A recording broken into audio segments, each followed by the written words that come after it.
ప్రస్తుతం మనతో పాటు ఉన్నారు పెద్దపల్లి ఎంపీ అభ్యర్థి అయినటువంటి గడ్డం వంశీకృష్ణ గారు. హలో సార్, చెప్పండి. ఇప్పటికే కాంగ్రెస్ పార్టీ అంటేనే కొంచెం మేరకు ఎక్కువ పోటీతత్వం ఉంటుంది. అందులో అధికారంలో వచ్చిన తర్వాత ఇంకా పార్టిసిపేట్ అంటే ఎక్కువ ఉంది. ఈ తరుణంలో మీకు టికెట్ రావడం అనేది ఎలా అనిపిస్తుంది? నాకు ఇది ప్రజలు ఇచ్చిన అవకాశం అమ్మ. నాకు పెద్దపల్లి ప్రజలు ఆశీర్వదించి నాకు ఈ అవకాశం ఇచ్చినందుకు నాకు చాలా ఆనందంగా ఉంది. అదేవిధంగా ఇంత పెద్ద బాధ్యత నా మీద పెట్టినందుకు నేను ఖచ్చితంగా కృషి చేసి పేద ప్రజలకు, పెద్దపల్లి ప్రజలకు ముఖ్యంగా మంచి పనులు తీసుకొని వాళ్ళకు న్యాయం జరిగేలాగా పనిచేస్తానని చెప్పి చెప్తున్నాను.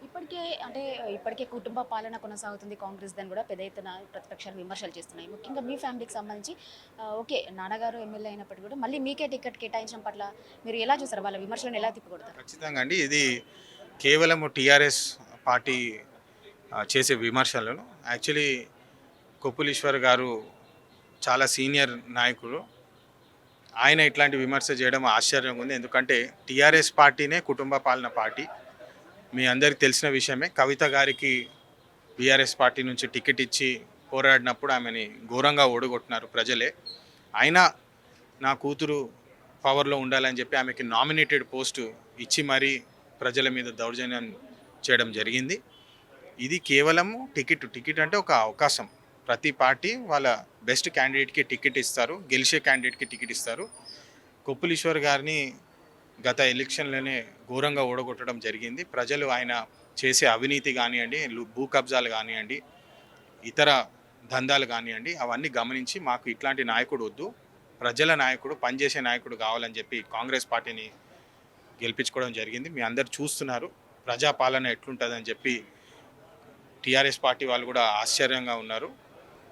గెలిచే క్యాండిడేట్కి టికెట్ ఇస్తే బాగుంటుందని చెప్పి కాకా గారు గత 70 సంవత్సరాలు పెద్దపల్లి ప్రాంతంలో చేసిన పనులన్నీ గుర్తు చేసుకొని, వివేక్ గారు చేసిన పనులన్నీ గుర్తు చేసుకొని ఇప్పుడు అదే ఆశీర్వాదం నాకు ఇస్తే, నేను కాకా నీడలో పెరిగిన మనిషిని, వాళ్ళకి మంచి చేస్తామని చెప్పి వాళ్ళు నమ్మి గుర్తించి ప్రతి సర్వేలో నా పేరు చెప్పడానికి నాకు నా ధన్యవాదాలు. మంచి చేస్తామని చెప్పి తెలియజేస్తాం. ముఖ్యంగా ఇటు కాక అన్నా కూడా అటు వివేక్ అన్నా కూడా చాలా మందికి తెలియని వాళ్ళని ఉండేది. కానీ గడ్డం వంశీ అనే పేరు కొత్తగా తెరపైకి వచ్చింది. అంటే మీకు ఓటు ఏ విధంగా ఏమంటారు? వాళ్ళని చూసి ఏమంటారా? మీరు చేసినటువంటి సేవలు ఏమైనా ఉన్నాయా? బహుశా సిటీలో తెలియకపోవచ్చు నా గురించి, కానీ పెద్దపల్లి ప్రాంతంలో చాలామందికి నా గురించి తెలిసే ఉంటుంది. ఎందుకంటే గత 10 సంవత్సరాలు నేను విశాఖ చారిటబుల్ ట్రస్ట్ ద్వారా నేను విశాఖ చారిటబుల్ ట్రస్ట్లో ఒక మెంబర్ని. దాని ద్వారా అనేక వాటర్ బోర్వెల్స్, ఒక 50,000 వాటర్ బోర్వెల్స్ వేయించడం జరిగింది. అదేవిధంగా స్కూల్లో చిన్నపిల్లలు చదువుకోవడానికి బడిలో బెంచ్లు డొనేట్ చేయడం జరిగింది. ఇవన్నీ సొంత డబ్బులతోటి ఆ ఏరియాలో ప్రాంతంలో సర్వీస్ చేయడం జరిగింది. అదేవిధంగా ఒక ఇంట్రెస్టింగ్ కాన్సెప్ట్, సోలార్ తోపుడు బండ్లు డెవలప్ చేసి అనేక మంది అక్కడ లోకల్స్కి ఇవ్వడం జరిగింది. తోపుడు బండ్లు సాధారణంగా చీకటి అవ్వగానే లైట్ ఉపాధి ఉండదు. సో దానికి సోలార్ ఫెసిలిటీ ఇచ్చి నేను సొంతంగా డెవలప్ చేసి దానికి పేటెంట్స్ వచ్చినాయి. దాని ద్వారా అనేక సోలార్ తోపుడు బండ్లు పెద్దపల్లి ప్రాంతంలో డొనేట్ చేయడం జరిగింది. ఇవన్నీ గుర్తు చేసుకొని లోకల్స్కి అయితే నేను ఎవరో తెలుసమ్మా. హైదరాబాద్ పొలిటికల్ సర్కిల్స్లో తెలియకపోవచ్చు, కానీ పెద్దపల్లి ప్రాంతంలో లోకల్స్ అందరికీ నేను తెలుసు. ముఖ్యంగా మీ నియోజకవర్గంలో ఎక్కువ వరకు జనాలు ఎక్కువ ఇబ్బంది పడే తీవ్రమైన సమస్య ఏదని మీ దృష్టికి తీసుకొచ్చారు? మీరు గెలిస్తే ఏం చేయబోతున్నారు?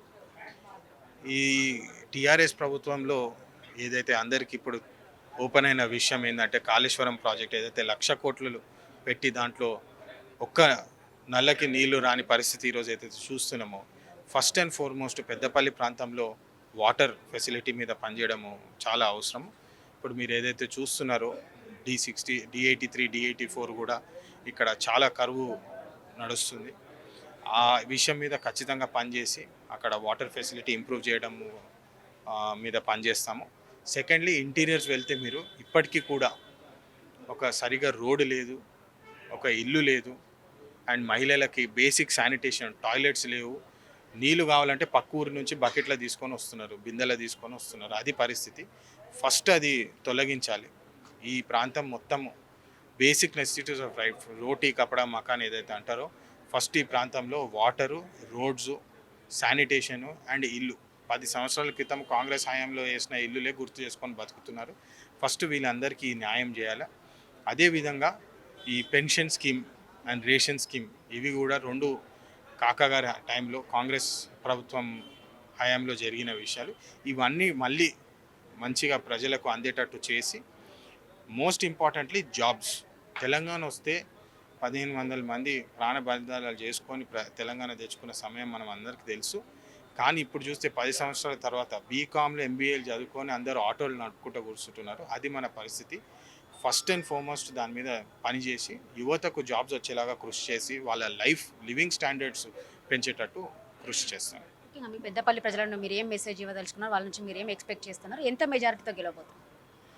అమ్మ, పెద్దపల్లి ప్రజల నుంచి నాకు ఒకటే ఎక్స్పెక్టేషన్, మీ ఆశీర్వాదం కావాలి. పెద్దపల్లి ప్రజలందరికీ నేను కోరుతున్నాను ఈ మీడియా ద్వారా, నాకు మీ ఆశీస్సులు కావాలి.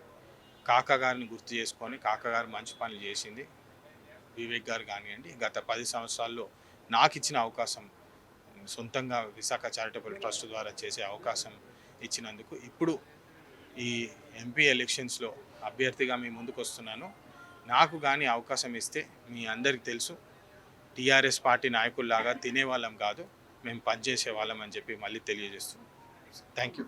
ఇది మొత్తానికి గతంలో ఏదైతే తెలంగాణ రాష్ట్రం రాకముందుకు ఎలాంటి అభివృద్ధి ఉందో ఇప్పటివరకు కూడా అదే అభివృద్ధి కొనసాగుతుంది. ఇప్పటికే పెద్దపల్లి ప్రాంత ప్రజలు చాలా సమస్యలతో తీవ్ర ఇబ్బందులకు గురవుతున్నారు. మేము మా ట్రస్ట్ ద్వారా ఇప్పటికే చాలా సేవా కార్యక్రమాలు చేశామని చెప్పేసి చెప్తున్న పరిస్థితి కనబడుతుంది. ఇది కెమెరా పర్సన్ శ్రీకాంత్, భవిత, న్యూస్ 360 హైదరాబాద్.